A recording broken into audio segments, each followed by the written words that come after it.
Hello students, a very good morning all of you.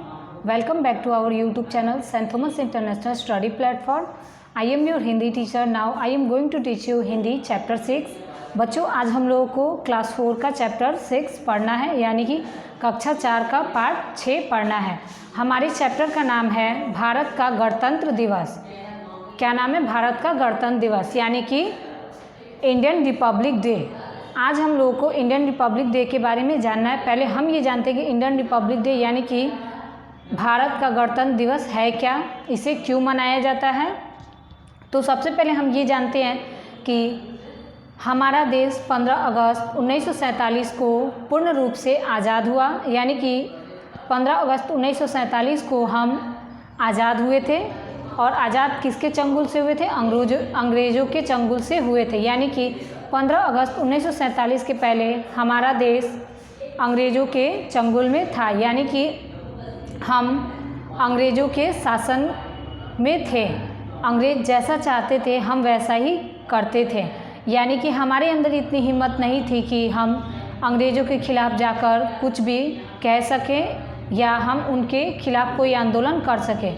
लेकिन कुछ वर्षों के पश्चात हमारे देश में महान पुरुष आए, जिन्होंने हमारे देश को आज़ाद करने का दृढ़ निश्चय लिया और जिनकी अथक प्रयासों से हमारा देश 15 अगस्त 1947 को आज़ाद हुआ।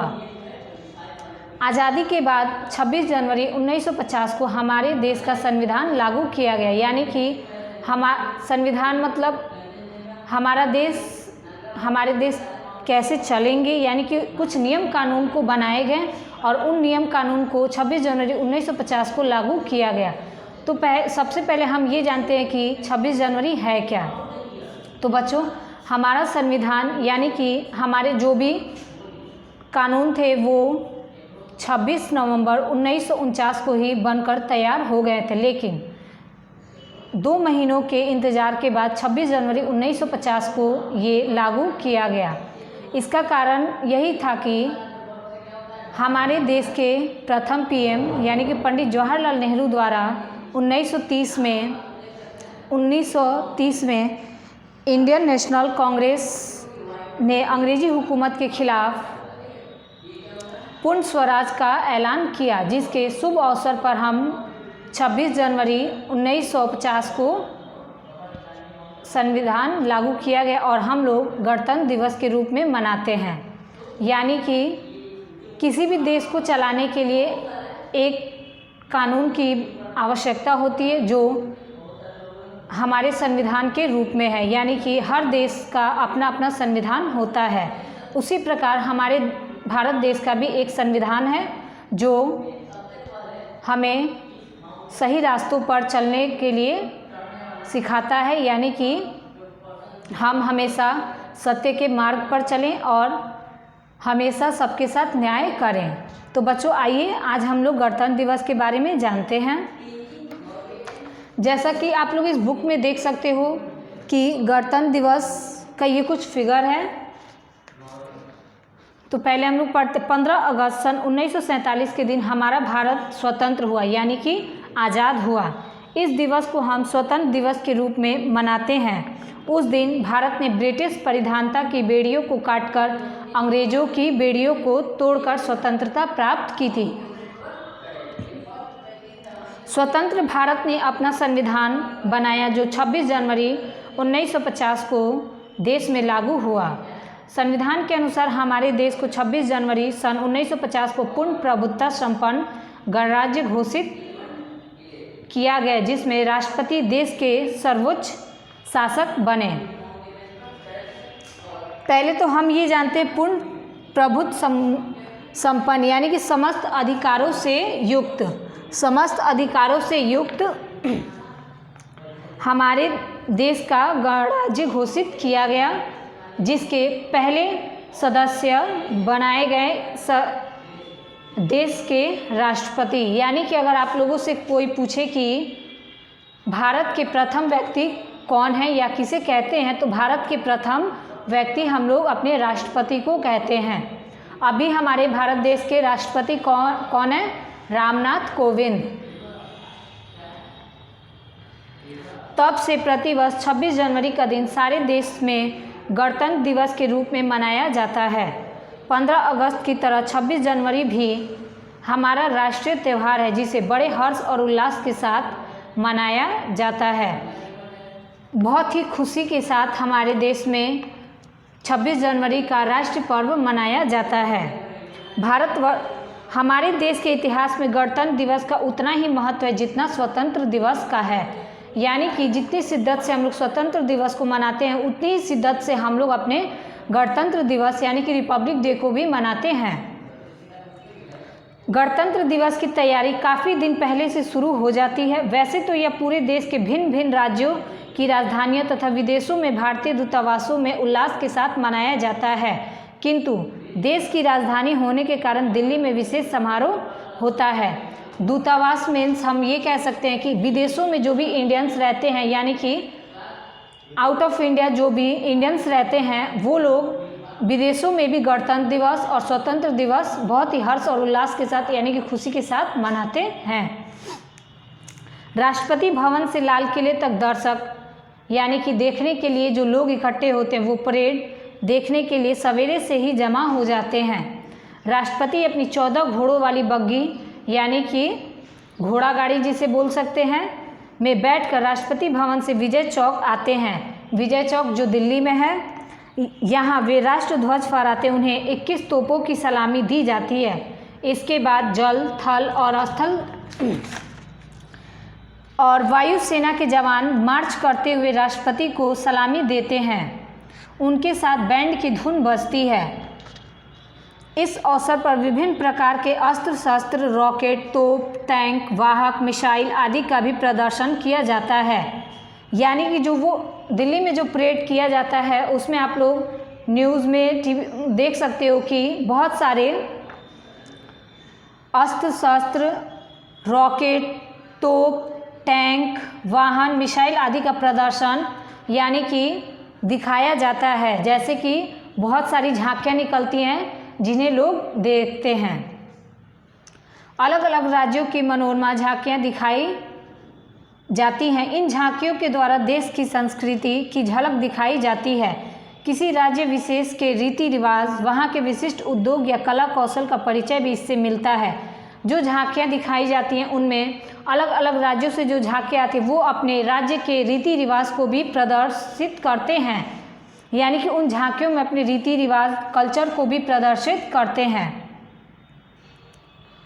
इसके बाद वायुसेना के विमानों का आकाश में प्रदर्शन होता है, दर्शकों को मुग्ध कर देता है। अंत में विद्यालयों के छात्रों द्वारा रोचक कार्यक्रम प्रस्तुत किया जाता है।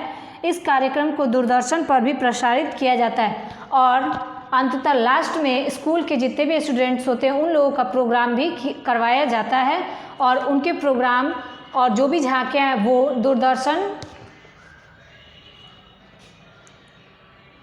दूरदर्शन पर प्रसारित किया जाता है। इस दिन रात के समय राष्ट्रपति भवन को खूब सजाया जाता है। सारा राष्ट्रपति भवन बिजली की रोशनी में चमक उठता है। इसके अलावा आतिशबाजी का दृश्य भी दर्शनीय होता है। आतिशबाजी में बम पटाखा जो जलाया जाता है उनका दृश्य भी बहुत दर्शनीय यानी देखने लायक होता है। संसद तथा अन्य सरकारी भवनों को भी रोशनी की जाती है। यानी कि संसद और अन्य जितनी सरकारी भवनें होती हैं, जितनी गवर्नमेंट ऑफिस होते हैं, उन्हें भी अच्छी तरह से सजाया जाता है। यह पर्व हमें प्रेरणा देता है कि जिस प्रकार आज़ादी को पाने के लिए हमारे स्वतंत्रता सेनानियों ने संघर्ष किया, उसी प्रकार हमें भी राष्ट्र निर्माण के लिए संघर्ष करना है और प्रत्येक दशा में अपने देश को उन्नति के मार्ग पर अग्रसर करना है। यानी कि हम कह सकते हैं कि जैसे हमारे देश के महापुरुषों ने अपने प्राणों की आहुति देकर हमें आज़ादी दिलाई और हमारे देश के लिए इतना कुछ किए जिससे आज हम स्वतंत्रता की सांस ले रहे हैं, यानी कि हम आज़ाद घूम फिर रहे हैं। तो उनकी तरह ही हमें भी राष्ट्र निर्माण के लिए संघर्ष करना चाहिए और प्रत्येक दशा में अपने देश के उन्नत मार्ग पर अग्रसर करना चाहिए। अर्थात बच्चों, हमें इस रिपब्लिक डे से यह संदेश मिलता है, यानी कि गणतंत्र दिवस से यह संदेश मिलता है कि मातृभूमि के सम्मान एवं आज़ादी के लिए असंख्य वीरों के बलिदान को ध्यान में रखकर हमें देश की उन्नति में कार्यरत रहना चाहिए। बच्चों, जैसा कि आप लोग जानते हो कि हमारा देश 15 अगस्त 1947 को आज़ाद हुआ और 26 जनवरी 1950 को हमारे देश का संविधान लागू किया गया, यानी कि जो भी नियम कानून थे वो उस संविधान में लिखे गए थे और आज हम उन्हीं संविधान के सहारे हमारा देश इतने अच्छे तरीके से चल रहा है। यानी कि जब एक फैमिली, मान लो एक बड़ा सा फैमिली हो और उस फैमिली में जो मुखिया होते हैं, यानी कि जो सबसे बड़े उस घर के सदस्य होते हैं, उनके द्वारा उस घर को हैंडल किया जाता है, यानी कि वो उस पूरे घर को अच्छे तरीके से चलाते हैं और अच्छे तरह से संभाल कर रखते हैं।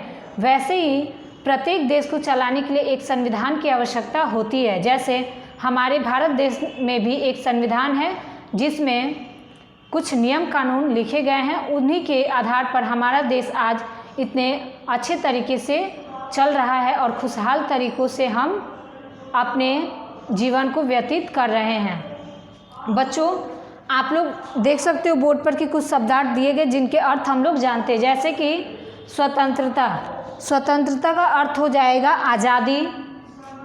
उसके बाद से है पूर्ण प्रभुत्व संपन्न, समस्त अधिकारों से युक्त। नेक्स्ट है सर्वोच्च, सबसे ऊंचा। उसके बाद है समारोह, समारोह का अर्थ हो जाएगा जलसा। फिर है मिसाइल, मिसाइल का अर्थ हो जाएगा प्रक्षेपास्त्र। दर्शनीय, देखने योग्य, मतलब जो देखने के काबिल हो। संविधान, कानून के रूप में बने देश के मौलिक सिद्धांत, यानी कि कानून के रूप में बने देश के मौलिक सिद्धांत। इसमें कुछ कानून के मौलिक सिद्धांत बताए गए हैं जिनके आधार पर हमारा देश चल रहा है। घोषित किया मीन्स ऐलान किया। उल्लास, हर्ष और खुशी। वाहन, वाहन का अर्थ हो जाएगा सवारी। उसके बाद है प्रदर्शन, दिखावा। नेक्स्ट है अग्रसर, आगे बढ़ना, यानी कि हमें भी अपने देश की उन्नति के लिए हमेशा अग्रसर रहना चाहिए, यानी कि आगे बढ़ते रहना चाहिए और हमें अपने देश के लिए कुछ न कुछ कर दिखाना चाहिए। बच्चों, आप लोग इस चैप्टर को एक बार खुद से अच्छे तरीके से पढ़ लोगे और आप लोग को जो भी समझ में नहीं है आप लोग व्हाट्सएप पर पूछ लोगे। आगे आप लोग इस शब्दार्थ को अपने नोट्स बुक में नोट्स कॉपी पर तैयार करोगे और इसे अच्छे तरीके से याद कर लोगे और आगे का नोट्स आप लोग के व्हाट्सएप ग्रुप पर सेंड किया जाएगा। सबसे पहले तो आप लोग को जो प्रीवियस वर्क दिया जा रहा है, यानी कि पिछले क्लास का वर्क आप लोग को जो दिया जा रहा है, आप लोग वो डन करो और उसके बाद से उसको व्हाट्सएप ग्रुप पर शेयर करो। आगे आप लोग आई थिंक अगले वीक तक आप लोग का टेस्ट लिया जाएगा और टेस्ट में जहाँ तक पढ़ाई हो रहा है वहाँ से आप लोग को क्वेश्चन दिए जाएंगे। तो आप लोग अच्छे तरीके से अपने घर पर पढ़िए और स्वस्थ और सुरक्षित रहिए। Thank you students, all the very best.